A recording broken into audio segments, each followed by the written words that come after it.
আসসালামু আলাইকুম ওরহমতুল্লাহ।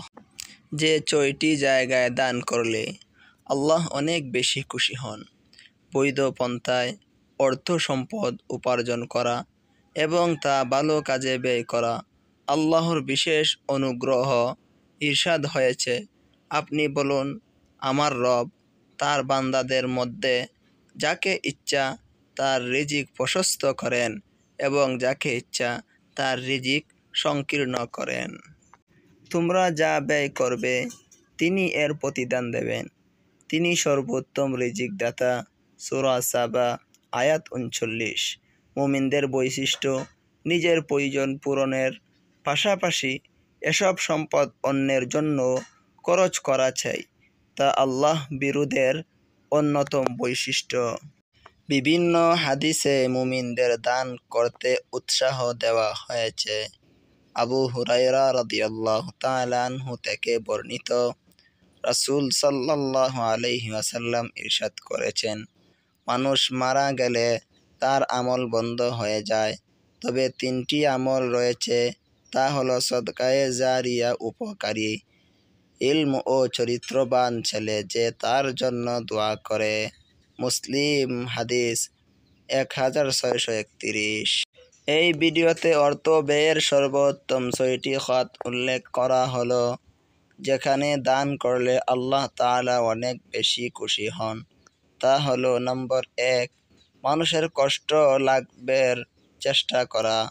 মানুষের উপকারে সচেষ্ট ব্যক্তি আল্লাহর সবচেয়ে প্রিয়। মুমিনকে আনন্দ দেওয়া, তার দুঃখ কষ্ট লাঘবে ব্যয় করা খুবই গুরুত্বপূর্ণ। ইবনে উমর রাদিয়াল্লাহু তাআলা আনহু থেকে বর্ণিত, রাসূল সাল্লাল্লাহু আলাইহি ওয়াসাল্লাম ইরশাদ করেছেন, মানুষের মধ্যে আল্লাহর কাছে সবচেয়ে প্রিয় সেই ব্যক্তি যে মানুষের উপকার করে।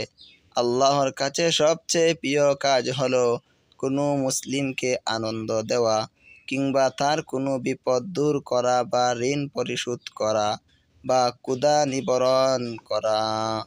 ওই মসজিদে নববী ১ মাস ইতিকাফ করার চেয়ে কোনো ভাইয়ের প্রয়োজনে হেঁটে যাওয়া আমি খুবই পছন্দ করি। তাবারানী হাদিস ৬০২৬। নাম্বার ২, আত্মীয় স্বজনের জন্য ব্যয়। আল্লাহর সন্তুষ্টির জন্য আত্মীয় স্বজনের জন্য অর্থ ব্যয় করা পুণ্যের কাজ। সাদ বিন আবু ওয়াক্কাস রাদিয়াল্লাহু তাআলা আনহু থেকে বর্ণিত, রাসূল সাল্লাল্লাহু আলাইহি ওয়াসাল্লাম বলেছেন, আল্লাহর সন্তুষ্টির জন্য তুমি যা কিছু ব্যয় করবে এর জন্য প্রতিদান লাভ করবে, এমনকি স্ত্রীর মুখে যা তুলে দেবে এরও বিনিময় রয়েছে। সহিহ বুখারী হাদিস ৫৬। নাম্বার ৩, মসজিদ নির্মাণ। মসজিদ নির্মাণ আল্লাহর প্রিয় কাজগুলোর অন্যতম, কারণ এর মাধ্যমে সবার নামাজের সওয়াব লাভ করা যায়। ইরশাদ হয়েছে, যারা আল্লাহর মসজিদ আবাদ করবে, আল্লাহ ও আখিরাতের উপর ঈমান আনে, নামাজ প্রতিষ্ঠাতা করে, যাকাত দেয় এবং আল্লাহ ছাড়া কাউকে ভয় করে না, অতএব আশা করা যায় তারাই সুপথ প্রাপ্তদের অন্তর্ভুক্ত হবে। সূরা তাওবা আয়াত ১৮। নাম্বার ৪, দ্বীনি শিক্ষা প্রচার। ইসলাম প্রচারের সার্বিক সহযোগিতা করা খুবই গুরুত্বপূর্ণ দায়িত্ব। ইরশাদ হয়েছে, তোমাদের মধ্যে যারা ঈমান এনেছে এবং যাদের ইলম দেওয়া হয়েছে, আল্লাহ তাদের মর্যাদা উন্নত করবেন। তোমরা যা করো আল্লাহ তা সম্পর্কে অবগত। সূরা মুজাদালা আয়াত ১১। নম্বর ৫, এতিম ও বিধবাদের দেখাশোনা। এতিমদের দেখাশোনা করা খুবই মর্যাদাপূর্ণ কাজ। সাহাল বিন সাআদ রাদিয়াল্লাহু তাআলা আনহু থেকে বর্ণিত, রাসূল সাল্লাল্লাহু আলাইহি ওয়াসাল্লাম ইরশাদ করেছেন, আমিও এতিমের তত্ত্বাবধানকারী, জান্নাতে এভাবে থাকবে, তিনি তর্জনীয় ও মধ্যমা আঙ্গুল মিলিয়ে দেখান। সহিহ বুখারী হাদিস ৫৩০৪। নম্বর ৬, পানাহারের ব্যবস্থা করা। পশু পাখি প্রাণী ও মানুষের জন্য পানাহারের ব্যবস্থা করা সওয়াবের কাজ। পবিত্র কোরআনে মুমিনদের এই গুণের প্রশংসা করা হয়েছে।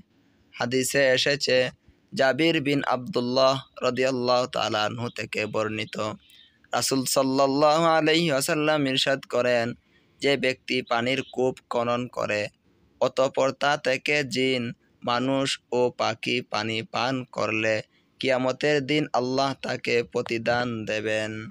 এবং যে ব্যক্তি তিতির পাখির বাসার পরিমাণ বা এর ছোট কোনো মসজিদ নির্মাণ করল, আল্লাহ তার জন্য জান্নাতে একটি ঘর নির্মাণ করবেন।